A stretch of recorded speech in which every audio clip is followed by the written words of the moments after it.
João capítulo 2.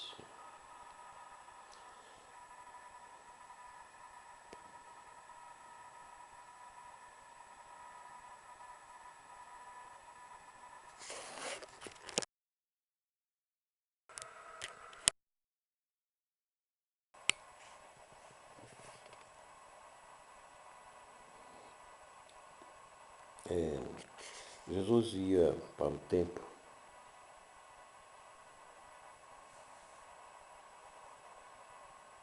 e ele teve uma discussão com os fariseus que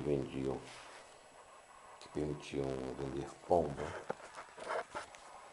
e fazer câmbio na área do templo, na área santa do templo. Já que havia vários lugares de Jerusalém para o mercado, Jesus se revoltou em que a área santa do templo estivesse sendo invadida por mercadores. Então Jesus, próximo à Páscoa, se comprava ovelhas, bois e dinheiro para ofertas, e a população vinha para Israel. Os mercadores entraram na área santa do templo para vender o que hoje seria artigos de CD, de livros, etc., para os ritos pessoais ou domésticos, bíblias, etc. E isso estava invadindo a área do templo, a área santa do templo, de oração, de manifestação do Espírito de Deus.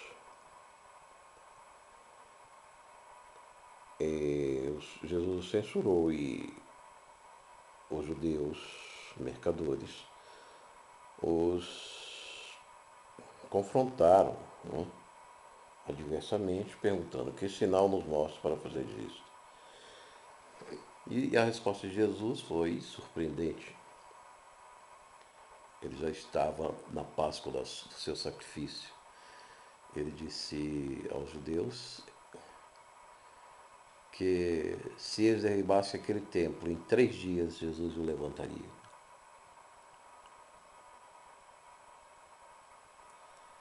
E os judeus disseram: olha, mas isso é impossível, que 46 anos foi edificado este templo e tu levantarias em 3 dias? Mas Jesus falava do templo do seu corpo. Os judeus não falaram do templo do corpo, mas do templo que foi feito e reedificado por Herodes o Grande em 46 anos. Um pastor faz referência a esse número 46 como um número significativo, já que a resposta de Jesus foi que, de fato, o seu corpo seria levantado em 3 dias. E o corpo do homem, no caso o templo, que tem muitos significados bíblicos, porque sabemos que lá naquele templo havia os pães da proposição, a arca de Noé, a palavra de Deus no interior, que é o coração, na antiga ritualística do Espírito de Deus, havia os pães que estavam no interior também, que nós comeríamos, né, com a ceia do Senhor. Então tudo isso está relacionado com dicas, sinais que Deus dá. E a resposta de Jesus fala do seu corpo glorificado, que em 3 dias seria feito. E a pergunta dos judeus foi de que como ele poderia levantar um templo que foi levantado em 46 anos, em 3 dias. Ora, 46 é 2 vezes 23. 23 é o número do nosso cromossomo, ou seja, genética. Aqui estava se tratando um diálogo dentro do templo de Deus muito significativo. 23 cromossomos da mãe, da nossa mãe, 23 cromossomos do nosso pai, e o poder de Deus, que dá crescimento a tudo, como está em 1 Coríntios, faz com que nós nasçamos neste corpo de carne e osso, orgânico, carbônico, desta terra. E ao pó este corpo voltará. Enquanto Jesus diz que o dele será levantado em 3 dias. Seria o caso de 3 dias, 3 anos, seria o caso de que Jesus estaria nos informando aqui em João 2, que se trata que o corpo celeste eterno glorificado teria 365 avos de genes cromossômicos e que teria 3 cromossomos, ou seja, seria 365 avos de cromossomos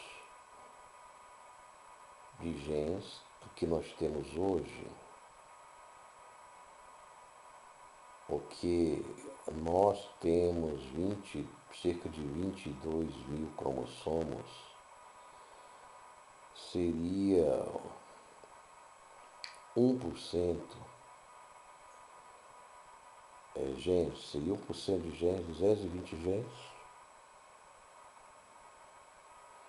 Interessante que a quantidade de genes descoberta não significa complexidade, mas pelo contrário, né? Às vezes uma criatura com menos genes é mais complexa do que Deus faz uma criatura mais complexa do que com mais genes.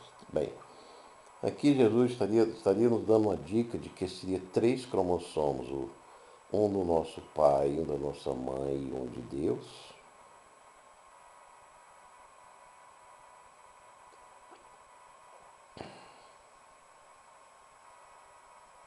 Ele incluiria um cromossomo nesse corpo, como ele incluiu um cromossomo no corpo de Maria, para que Jesus tivesse 24, ou seja, 23 da mãe e um de macho. Então, incluiria Deus um outro cromossomo dele, como incluiu no de Jesus, para que o nosso corpo ressuscitasse com a glorificação de Deus. Interessante que João logo trata disso, falando sobre a luz, no capítulo 1 da ressurreição, quando Jesus é glorificado e é ressurreto. Depois que encerra Lucas 24, permita aqui fazer um registro rápido.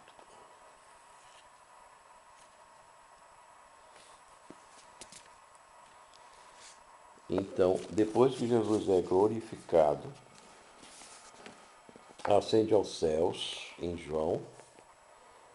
Então, em Lucas, o evangelho anterior, João começa a falar sobre a luz verdadeira.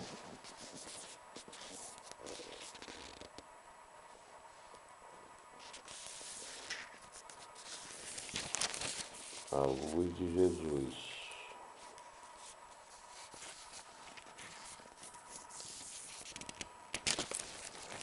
E Jesus fala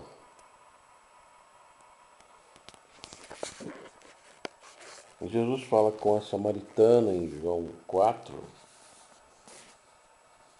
em que ele diz, e fala também com Nicodemos, que é preciso nascer de novo, e com o samaritano, que é preciso beber da água da vida, que é a palavra. E aí continua Jesus falando com a samaritana, a mulher, e diz que o Espírito, Deus é Espírito, importa que os que adoram, adorem em Espírito e em verdade. Ou seja, Jesus diz que aquele que eu lhe der água, esta água se fará nele uma fonte d'água que salte para a vida eterna. Jesus diz a Nicodemos que é preciso nascer de novo. Porque aquele que nasce da carne é carne, mas o que nasce do espírito é espírito. Então ele confirma mais uma vez um cromossomo do Espírito Santo no nosso DNA do corpo glorificado. E Jesus diz que, na verdade, eu vou dizer que quem ouve a minha palavra e que naquele que me enviou tem a vida eterna.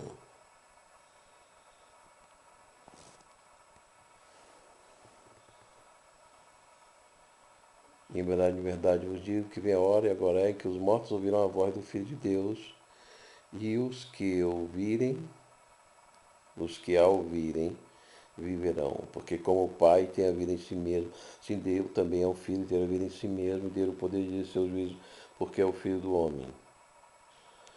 Não vos maravilheis disso, Jesus diz, é uma maravilha, realmente a gente fica maravilhado, porque vem a hora em que todos que estão no sepulcro ouvirão a sua voz, os que o fizeram o bem sairão para a ressurreição da vida, os que fizeram o mal para a ressurreição da condenação. Eu não posso de mim mesmo fazer coisa alguma, como ouço assim, julgue meu juiz é justo, porque não busca a minha vontade, mas a vontade do Pai que me enviou. Se eu testifico de mim mesmo, meu testemunho não é válido, não é verdadeiro. Há outro que testifica de mim, sei que o testemunho que ele há de dar de mim é verdadeiro.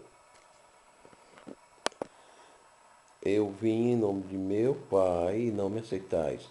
Se outro vier em seu próprio nome, esse aceitareis. De fato, Jesus não veio em nome de outro, com exércitos e generais aqui do mundo, nem com sabedoria dos príncipes desse mundo, que se aniquilam, diz Paulo, 1 Coríntios.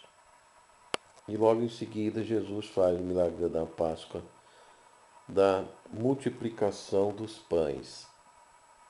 Ele, o Cordeiro de Deus, o pão da vida, a sua voz, a sua vontade tem o poder de multiplicar os pães, ou seja,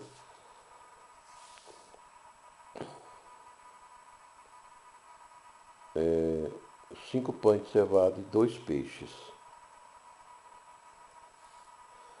E eram quase 5.000 que comeram. 5 pães e 2 peixes, 7 elementos alimentaram 5.000 homens. Então Jesus mostra o seu poder de ressurreição e diz Deus, todo que o Pai diz que o Pai me dá virá a mim, e o que vem a mim de maneira nenhuma eu lançarei fora. Porque eu desci do céu não por fazer a minha vontade, mas a vontade daquele que me enviou. E a vontade do Pai que me deu é esta, que nenhum de todos aqueles que me deu se perca, mas que eu ressuscite no último dia. Que todo aquele que vê o Filho e crê em a vida eterna, e eu o ressuscitarei no último dia.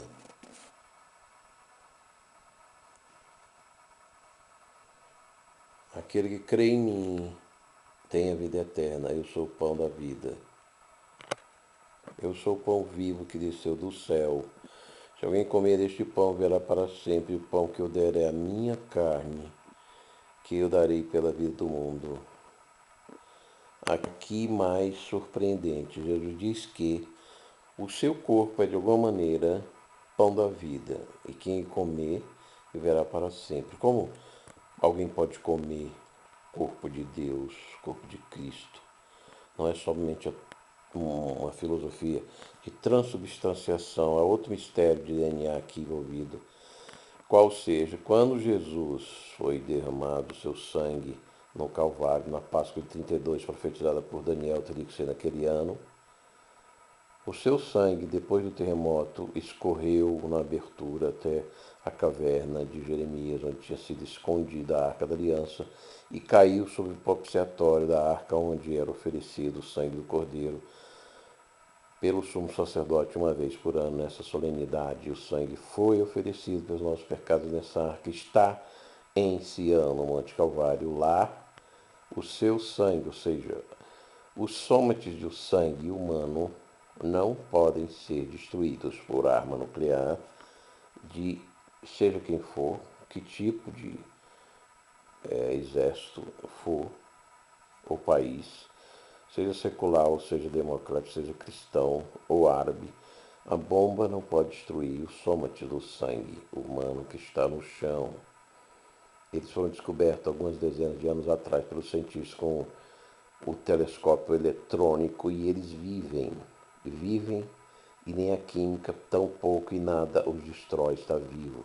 Então Deus diz que esses genes do seu sangue, Cristo, serão usados, transportados para o nosso corpo glorificado como DNA de Deus em nós, como foi o de Filho Jesus, nos dando poder, então, de corpo glorificado sem pecado.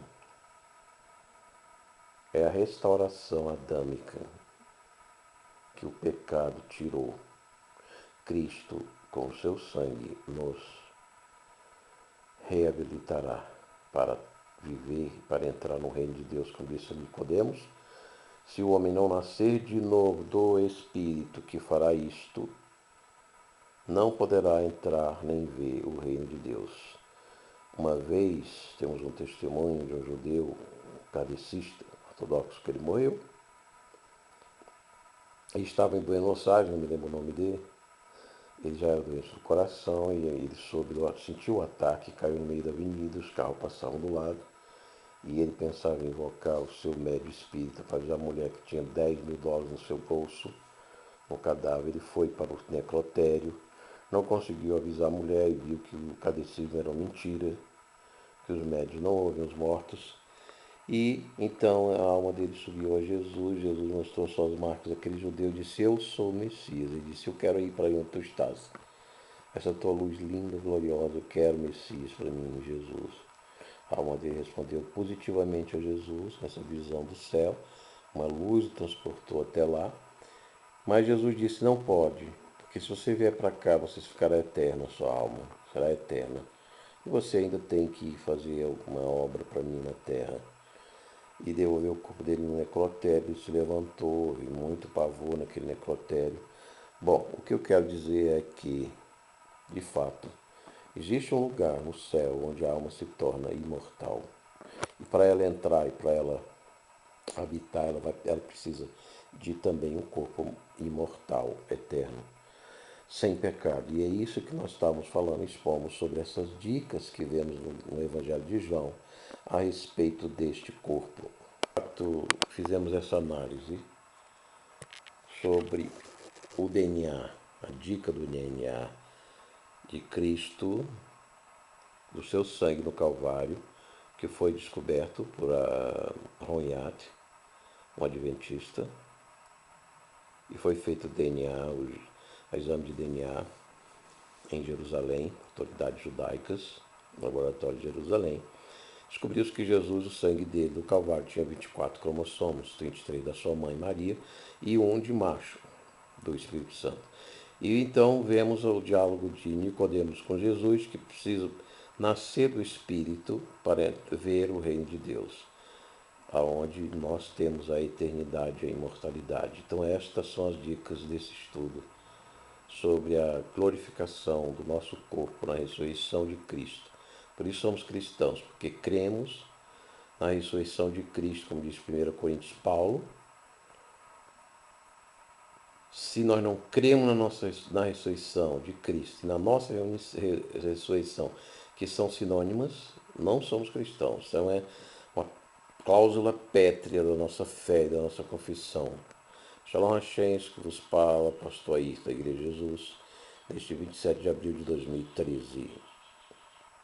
Yahavá, Yavé, Eloheinu, Vekol, Alefeixa, Vekol, Moedesha, Vekol, Nevesha, Baruch, Shua, Hamashia, Elohim.